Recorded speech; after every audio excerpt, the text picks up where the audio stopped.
La Casa de Piedra es un proyecto habitacional realizado por los arquitectos suizos Jacques Herzog y Pierre de Meuron en 1982.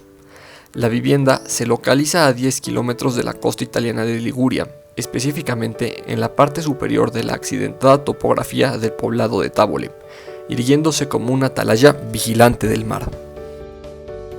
La casa, construida sobre ruinas de piedra y superficie escarpada, se encuentra alejada del resto de Tabole, por lo que la única manera de llegar es a través de un recorrido entre olivos y densa vegetación. Conforme uno se aproxima a la casa de piedra, se va encontrando con indicios no distinguibles entre las ruinas y la nueva construcción, pero que sin duda alertan del edificio por venir con el que comparten materialidad.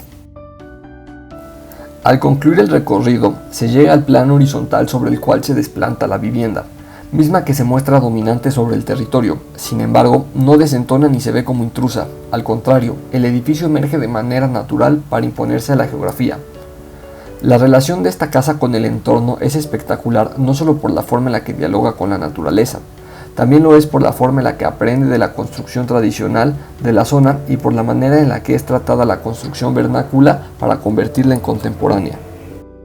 La forma aparentemente sencilla de la vivienda tiene curiosamente influencia italiana, ya que Herzog y de Meuron fueron alumnos de Aldo Rossi en el ETH de Zúrich. Las formas enseñadas por Rossi, basadas en las tipologías clásicas, planteaban una reflexión sobre la modernidad, en la cual se buscaba recuperar los elementos negados por el movimiento moderno. El racionalismo de engañosas transparencias y aspecto maquinal había negado cualquier característica distinta al progreso y a la funcionalidad, olvidando también la racionalidad implícita en las construcciones vernáculas.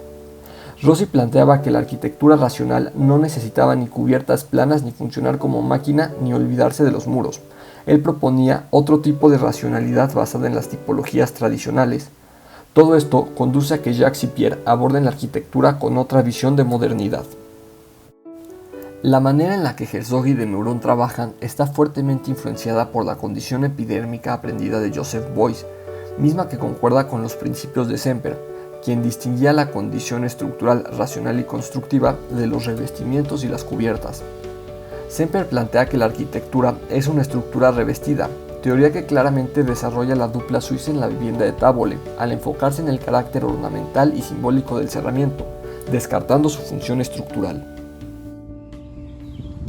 En la década de 1980, cuando Jacques y Pierre comenzaron a ejercer, el mundo de la arquitectura estaba agotado de la repetición sin sentido de formas, por lo que los suizos propusieron una arquitectura independiente al externo, como el programa y la función, y libre también de la expresión personal, como los lenguajes y estilos.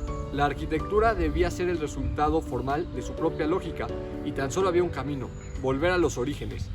La arquitectura basada en lo original y en lo arcaico tiende a la simplificación de la forma debido a la exploración de los materiales.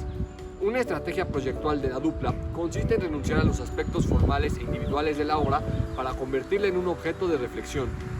La importancia de los materiales lleva al olvido de la imagen y al abandono de cualquier referencia externa. La sumisión a la forma debe de ser rechazada. La casa de piedra está construida a partir de materiales típicos de la zona, que son reinterpretados para expresar algo más allá de su obvia característica lítica.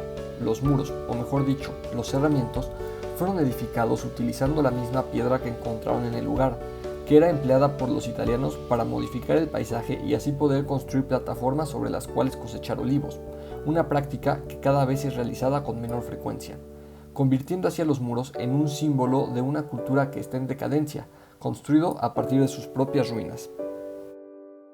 La estructura principal de la vivienda está construida a partir de marcos de hormigón, cuya doble función recae también en lo simbólico, en vez de enfocarse solamente en la estabilidad. El armazón de concreto visible al exterior es entendido como un remate visual para enmarcar las lajas de piedra, de ahí su débil aparición central. Además, si se mostrara también en los extremos, esta casa sería tan vulgar como cualquier otra. La estructura puede ser entendida como un elemento de dominio espacial, la cual ordena la vivienda mediante su cruz y se manifiesta en las fachadas, convirtiéndose en un narrador presente. Raphael Moneo menciona que, en esta ocasión, la piedra prevalece. Herzog y de Meuron consiguen que entendamos esta arquitectura como un elogio al material con el que se trabaja, como la más pura manifestación de lo pétreo. La vivienda se encuentra inscrita dentro de una caja tradicional, la cual es el resultado de la construcción lítica. Herzog y de Meuron hacen todo lo posible porque los materiales se expresen como son, en su forma natural. Los materiales son el origen de la forma arquitectónica.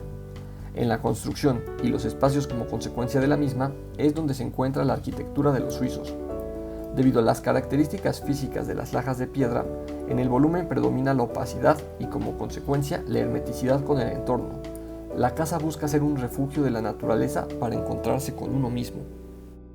Aquí seguro hay el interés para el arte abstracto, la materia, los materiales y también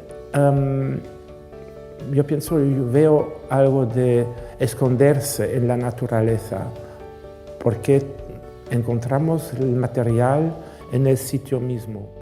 La vivienda en Liguria, a pesar de su profundo contenido conceptual, es entendida como tal. Los habitantes de la zona conocen los métodos constructivos utilizados y la volumetría, por lo que la familiaridad con la forma se hace presente. Lo que no se ve, hay casas vecinas que se quedan no terminadas. ¿Por qué? Para que los dueños no tienen que pagar los impuestos. Y esto me influyó mucho al ver estas casas que de hecho eran feas, pero sin el revoco se ve la estructura y el ladrillo crudo y les dio a estas casas algo que me gustó, algo que no se veía en la arquitectura de esta época. El eje rector del proyecto arquitectónico consiste en la fusión de la planta, las secciones y las fachadas. Para lograrlo, utilizan una cruz, la cual es la encargada de organizar todos los espacios configurados en módulos en manera de una trama. La planta de la casa es hermética y muda, no existen signos que indiquen el uso de los espacios, ni tampoco marca un recorrido específico en su interior, lo que nos habla de la intención de los arquitectos de realizar un proyecto que adquiere una condición abstracta. Lo construido se enfrenta directamente a lo natural al imponer su estricta geometría. En la planta de conjunto podemos distinguir entre los elementos estructurales, los cerramientos y las preexistencias del sitio, así como la proyección de la terraza. La elegante planta intermedia sigue de nuevo los genes cruciformes del edificio, donde solamente existen espacios de dos tamaños distintos que permiten una gran flexibilidad interior adaptable totalmente al habitante, como sucede en las viviendas rurales italianas. No existe ningún espacio más importante que otro gracias a la ausencia de corredores. Según Jacques Herzog, los corredores son ordenadores jerárquicos que nos conducen a las partes más relevantes de los edificios, por lo que al eliminarlos promovemos la unidad interna. La diferencia sustancial de esta planta respecto a las otras recae en la terraza exterior, misma que tiene su origen en la tradición ancestral de generar plataformas sobre las pendientes naturales para hacerlas habitables. La terraza pergolada es más que solo una extensión de la vivienda, es un modo de unir el edificio con su contexto histórico, social y natural, es un manifiesto sobre la manera en la que se debe de hacer arquitectura. La planta superior destaca por su apertura. Existe una pérdida de densidad tectónica que incrementa la continuidad espacial y permite un uso diferente que en los niveles inferiores. En este punto de la vivienda se ha alcanzado una altura suficiente que permite tener vistas panorámicas de la zona, mismas que son enmarcadas con las ventanas apaisadas. Tanto la fachada norte, la fachada este y la oeste de la casa se caracterizan por su hermeticidad exterior, donde solamente se perfora lo necesario para iluminar y ventilar al interior. El enmarcamiento de los vanos y su profundidad muestra el gran espesor de los cerramientos, subrayando su importancia. En la parte superior del edificio aparece una ventana horizontal con la función de incorporar el interior al paisaje. La fachada sur de la casa se percibe como una radiografía del edificio, donde la estructura exterior es el reflejo del orden y del funcionamiento interior. La fachada puede ser clasificada como ornamental, no por la decoración en ella, sino por la gran expresividad que tiene. Los espacios interiores de la casa son, al igual que las plantas, ambiguos, donde su uso es el resultado de una sugerencia por parte de los arquitectos en relación a las actividades realizadas a cierta hora del día y la incidencia de la iluminación natural, pero realmente pueden adaptarse a las necesidades del habitante. Las habitaciones obtienen luz al amanecer, El estudio, el comedor y la sala, ubicados al sureste, captan la mayor cantidad de iluminación, mientras que la cocina, los baños y el garaje se orientan al norte para mantenerlos frescos. La vivienda busca dar al residente todas las condiciones necesarias para poder habitarla.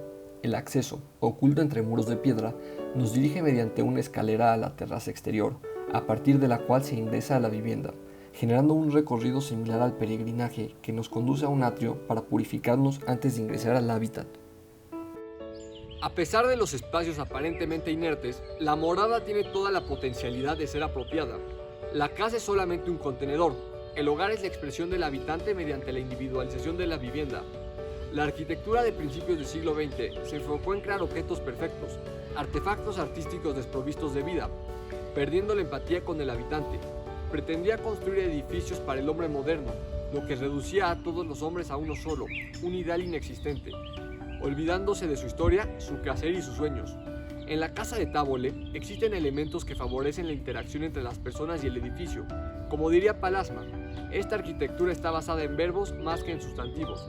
Las fachadas tienen que ver con el acto de aproximarse al edificio. Las puertas, de gran espesor, destacan por la acción de entrar. Las ventanas, que enmarcan el paisaje, favorecen mirar a través de ella. La chimenea protege a los habitantes y los reúne. Su función trasciende al objeto. La casa de piedra podría ser considerada como superficial, debido a su alto enfoque epidérmico y fenomenológico, pero tras analizar su vasta complejidad, nos percatamos de su profundo contenido. En cuestión de la vivienda, podemos preguntarnos si los espacios son el resultado de la división cruciforme o si son el resultado de una balanceada composición, si se generan a partir de la fragmentación o mediante la unión. Estos cuestionamientos nos conducen justamente a la intención de los arquitectos, a que el edificio sea generador de preguntas en vez de dar respuestas absolutas. Nos llevan a buscar el origen, que probablemente nunca encontremos. La casa en Liguria fue una de las primeras inclusiones del arte abstracto y mínimo en la arquitectura, y no solo por la reflexión presente en su ejecución, también por toda la estimulación mental y sensorial generada en los habitantes. La vivienda quintesencial propuesta por la dupla suiza se convierte en una reflexión sobre la arquitectura y sobre el habitar.